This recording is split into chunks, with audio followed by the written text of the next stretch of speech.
Olá, Marcos Liboni, médico psiquiatra. Vamos falar sobre os transtornos ou as doenças mentais mais comuns aqui no meu canal.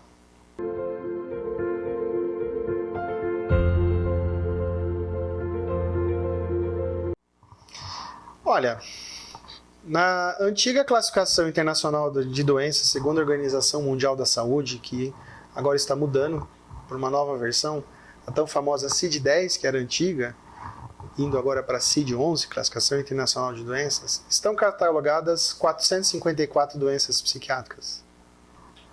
Pois é. Meu amigo, minha amiga, você vê o tamanho do repertório, do menu que nós temos no nosso cotidiano. É claro que não são categorias, e aí já é um nome que eu quero introduzir para vocês, porque nós fazemos a distinção, isso ajudando muito, né? E esses últimos 2 vídeos, esse terceiro agora, falamos sobre psicofobia, doenças mentais, falamos sobre a questão do estigma e da dificuldade de se lidar com doença mental, e agora falar sobre o que seriam, né, essas condições e quais seriam as mais comuns.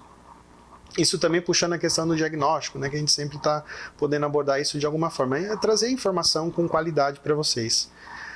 Nós, na saúde mental, chegamos a esse ponto porque foram décadas, né? Isso, de certa forma, recente, porque se a gente for pensar na história da medicina em outras áreas, o conhecimento psiquiátrico, se você for levar em conta outras contribuições, a gente tem muitas coisas mais antigas, mas a psiquiatria como hoje você está vendo aqui, que nem eu, nesse consultório, ela é bastante recente.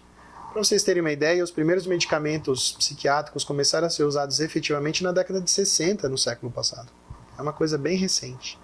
Junto disso, a necessidade da gente traduzir, né, um conhecimento que era visto muito pela psicanálise, pela psicologia, de certo modo, não estou aqui criticando essas áreas, longe disso, eu abraço bastante todo o conhecimento psicológico nas suas diversas vertentes em muitas áreas para a gente poder trabalhar juntos, mas todo um conhecimento que era visto de uma forma muito mais em termos de uma funcionalidade ou aspectos do funcionamento mental, psicológico, simbólico, inconsciente, ele foi sendo substituído por uma compreensão mais do que nós chamamos de fenômenos, né, mais aquilo que se manifesta no sentido de agrupar determinados grupos, né, de sensações, sentimentos, comportamentos e relatos das pessoas em determinadas condições.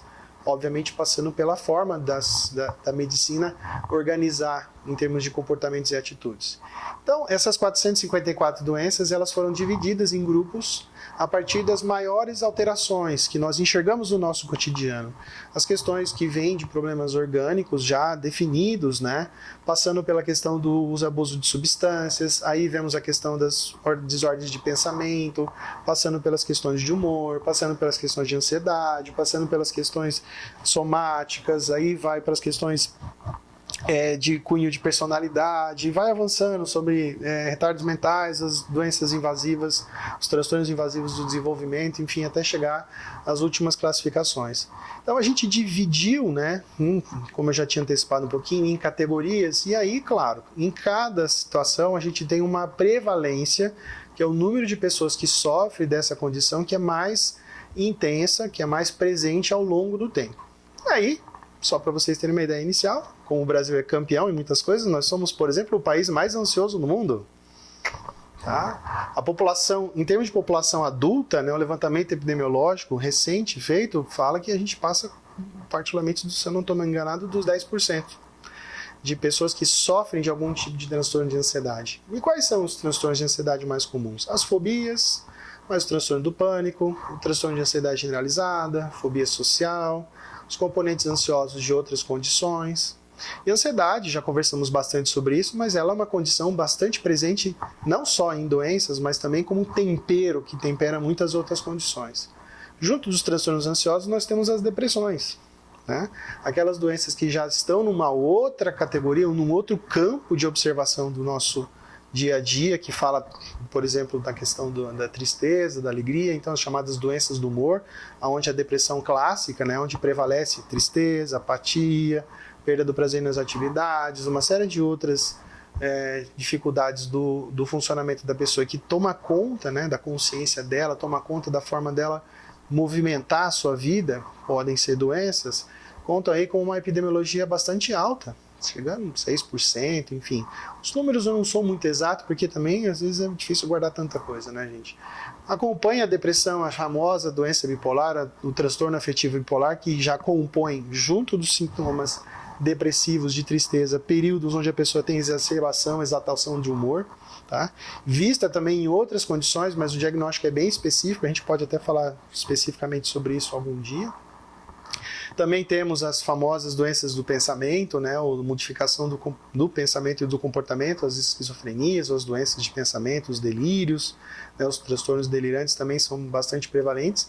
Não podemos esquecer, obviamente, das condições de abuso de uso e abuso de substâncias psicoativas, sejam elas lícitas ou ilícitas, tá? Porque problemas de drogas, meus amigos, não são só as drogas ilícitas, onde a maconha também se insere nisso, e a maconha também é um problema sério, tá? Mas também temos o álcool, também temos o tabaco, temos uma série de substâncias, né, o cigarro, uma série de substâncias que estão presentes e que trazem problemas para nós. Então, pensar em saúde mental, nós estamos pensando em alterações do nosso comportamento, das atitudes, aí das emoções, do pensamento, que tem influências de quadros específicos, mas também pode acompanhar outras questões. E se a gente começa a pensar em uma delas, vamos pensar em ansiedade, vamos pensar em algumas coisas relacionadas a forma como a gente também está lidando com o estresse, que aí tempera tudo isso e muitas vezes empurra a gente ao sofrimento, para a gente começar a pensar na nossa saúde. Muito obrigado, até o próximo vídeo, espero que vocês tenham gostado e vamos continuar falando sobre outras condições. Até uma próxima. Inscrições, vamos fazer crescer. Obrigado.